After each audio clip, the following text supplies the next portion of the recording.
गर्मी का मौसम था और गर्मी से सभी पक्षियों का जीना दूभर हो रहा था। सब गर्मी में खुद को ठंडक पहुंचाने के लिए कई तरह की ठंडी चीजें खाने के शौकीन हुआ करते थे और गर्मी और लोगों की समस्या देखते हुए हमारी चिंकी चिड़िया, जो कि उसी जंगल की निवासी थी, इसके मन में एक ख्याल आता है।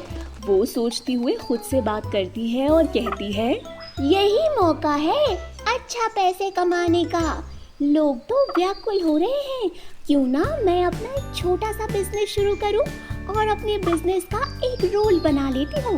काम के दौरान आपसे कोई जान पहचान नहीं और उधारी तो बिल्कुल नहीं करेगी चिंकी। लेकिन बिजनेस शुरू करने के लिए इतने पैसे भी तो चाहिए और मेरे पास तो इतने पैसे हैं नहीं अभी। अब क्या करूं? ये तो बहुत बड़ी समस्या है चिंकी। कुछ तो करना पड़ेगा, वरना गर्मी जाने के बाद ठंडा पानी ठप हो जाएगा। फिर यही मौका है, कहीं से पैसे उधार ले लेती हूँ, बाद में चुकाती रहूंगी। यही विचार लेकर चिंकी अपने गांव के एक साहूकार, जो कि भोलू तोता होता है, उसके पास जाकर उससे कहती है, काका मुझे कुछ पैसे उधार दे दो। बड़ी समस्या आ गई है मेरे सर पर। मेरी माँ की तबीयत बहुत ज्यादा खराब हो गई है और उनकी तबीयत का इलाज करवाना है मुझे, वरना मेरी माँ मर जाएगी। अभी तो तेरी माँ सही थी, अचानक से क्या हुआ तेरी माँ को? काका मुसीबत क्या बता कर आती है। मेरी माँ कल तक तो ठीक थी, लेकिन आज सुबह ही उनकी तबीयत बहुत ज्यादा बिगड़ गई ना। डॉक्टर के पास ले गई तो उन्होंने बहुत महंगा इलाज बताया है। अब उस महंगे इलाज को करवाने के लिए मुझे पैसों की जरूरत है और आप तो जानते ही हो कि मैं कितनी गरीब हूँ। अभी इतने पैसे नहीं है कि मैं माँ का इलाज करवा पाऊँ, इसीलिए तो आपके पास आई हूँ बड़ी सी आस लेकर। अच्छा ठीक है, अब सफाई मत दे। कितने पैसे चाहिए तुझे? ज्यादा नहीं, बस यही 50-60 हजार दे दो उधार। तू हमारे गांव की बिटिया है, इसलिए मैं तुझे उधार दे रहा हूँ, लेकिन टाइम से मुझे लौटा देना। मैं जल्दी किसी को उधार नहीं देता, लेकिन तेरी स्थिति देखकर मुझे लगता है मुझे तुझे पैसे दे देने चाहिए। बहुत बहुत शुक्रिया आपका। चिंकी बड़ी ही खुश होकर वो पैसे लेकर अपने घर जाती है और अपने कमरे में जाकर पैसे गिन रही होती है। तभी उसकी माँ मेनका कबूतर ही उससे कहती है, अरे चिंकी, इतने सारे पैसे लेकर कहाँ से आई है तू? कहीं तूने चोरी वगैरह तो नहीं शुरू कर दी ना? याद रख लेना, अगर तूने कोई गलत काम किया ना तो मैं तुझे इतना मारूंगी कि तू जिंदगी भर याद रखेगी। माँ आप तो रहने ही दो, अगर साथ नहीं दे सकती तो कम से कम गलत भी मत बोला करो। मैं ये पैसे इसीलिए लेकर आई हूँ ताकि मैं अपना एक छोटा सा बिजनेस खोल सकूँ। मैं अपनी बेटी को अच्छे से जानती हूँ, जरूर इसके पीछे कुछ ना कुछ गलत चल रहा है। तेरे दिमाग में क्या चल रहा है? साफ साफ बता दे अपनी माँ को, कहाँ से लाई पैसे और किसके लिए लाई है?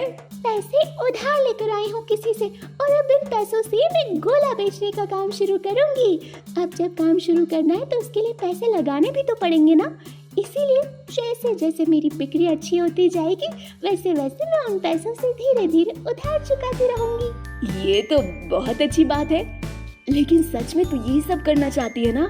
हाँ माँ, आपको अपनी बेटी पर भरोसा नहीं है क्या? अगले ही दिन चिंकी गोला बेचने का काम शुरू करती है। वो जंगल के बाहर एक छोटा सा गोला बेचने का स्टॉल लगाती है, जहाँ वो तरह तरह के बर्फ के गोले बेचती। गर्मी के मारे बहुत से बेहाल पक्षी उसकी दुकान पर आते और खूब सारा बर्फ का गोला खरीदते। धीरे धीरे चिंकी की दुकान अच्छी चलने लगती है। पूरे जंगल में बर्फ का गोला बेचने वाली चिंकी मशहूर हो जाती है और इसी बात का चिंकी को बड़ा घमंड हो जाता है। उसके मन में लालच आ जाता है। ऐसी ही एक बार की बात है, चिंकी अपने घर में बैठकर हिसाब किताब लगा रही होती है। तभी वो खुद से बोलती है, बिक्री तो बहुत अच्छी हो रही है। चिंकी, अब लगता है लोहा गर्म होने वाला है, हथौड़ा मार देना चाहिए। तभी ये बात चिंकी की माँ मेनका सुन लेती है और मेनका चिंकी से पूछती है, चिंकी सच सच बता, तेरे दिमाग में क्या चल रहा है? क्या बोल रही है तू?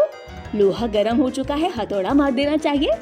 मुझे जल्दी से बता तेरे दिमाग में क्या है, वरना मैं तुझे कल से काम नहीं करने दूंगी, घर में बंद करके रखूंगी तुझे।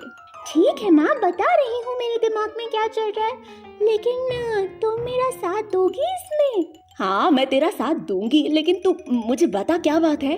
मैंने गांव के साहूकार से पैसे उधार लिए हैं और अब मेरा काम भी अच्छा चलने लग गया है। लोगों को आदत भी हो गई है मेरे बर्फ के गोले खाने की। अब मैं सोच रही हूँ इसका रेट दुगना कर दूं। गर्मी इतनी ज्यादा है कि लोग बर्फ का गोला खाए बिना रह नहीं पाएंगे और वो मेरे बर्फ के गोले जरूर खाएंगे। धीरे धीरे मैं बर्फ का गोला बेच बेच कर जो पैसे जमा करूंगी और जो मैंने उधार लिए थे उसमें से कुछ पैसे बचे हैं, ये सब लेकर हम दोनों माँ बेटी ये जंगल छोड़कर हमेशा हमेशा के लिए कहीं और चले जाएंगे। अच्छा, तो तेरे दिमाग में ये चल रहा है कि तूने जो पैसे उधार लिए वो तो कभी भी उसे वापस नहीं करेगी। हाँ माँ, कौन पैसे वापस कर रहा है? इतने सारे पैसे होने के बाद मेरा तो मन नहीं कर रहा कि मैं उसकी उधारी चुकाऊं। बेटा, लालच का फल बुरा होता है चिंकी, और जो तू कर रही है ना वो बहुत बेकार है। इसका खामियाजा तुझे जरूर भुगतने को मिलेगा। दोनों माँ बेटी आपस में बात कर ही रही होती हैं कि तभी भोलू तोता, जो कि चिंकी से अपने उधार के पैसे वापस लेने के लिए आया होता है, चिंकी की सारी बातें सुन लेता है और गुस्से से आग बबूला हो जाता है और चिंकी को सुनाते हुए कहता है, अरे वाह चिंकी, मैंने तो तुझे अपनी बेटी समझकर तुझे अपने पैसे उधार दिए थे। तू तो एक नंबर की लालची निकली। तूने तो इन पैसों के लिए अपनी माँ को भी मार डाला। तूने मुझसे यही बोलकर पैसे लिए थे ना कि तेरी माँ बीमार है। तेरी माँ तो बिल्कुल ठीक है। और दूसरी बात, तू अपनी माँ से क्या बोल रही थी कि तू मेरे पैसे मुझे कभी वापस नहीं करेगी। कहते हैं ना, भगवान के घर देर है लेकिन अंधेर नहीं। तुझे जितना झूठ बोलकर अपने लालच को बढ़ावा देना था तूने दे दिया, लेकिन आज जब मैं तुझसे पैसे लेने आया तो मुझे तेरा असली रूप देखने को मिल गया। मेरे पैसे वापस कर, वरना मैं तुझे पुलिस स्टेशन ले चलूंगा खींच कर। आपने बिल्कुल सही कहा। अगर ये आपके पैसे वापस नहीं करे तो इसके साथ तो यही होना चाहिए। चिंकी को बहुत शर्मिंदगी महसूस होती है और वो भोलू तोते को सारे पैसे उसके वापस करती है, जिसके बाद चिंकी कान पकड़ लेती है कि वो भविष्य में कभी भी लालच नहीं करेगी, ईमानदारी से ही अपना काम करेगी।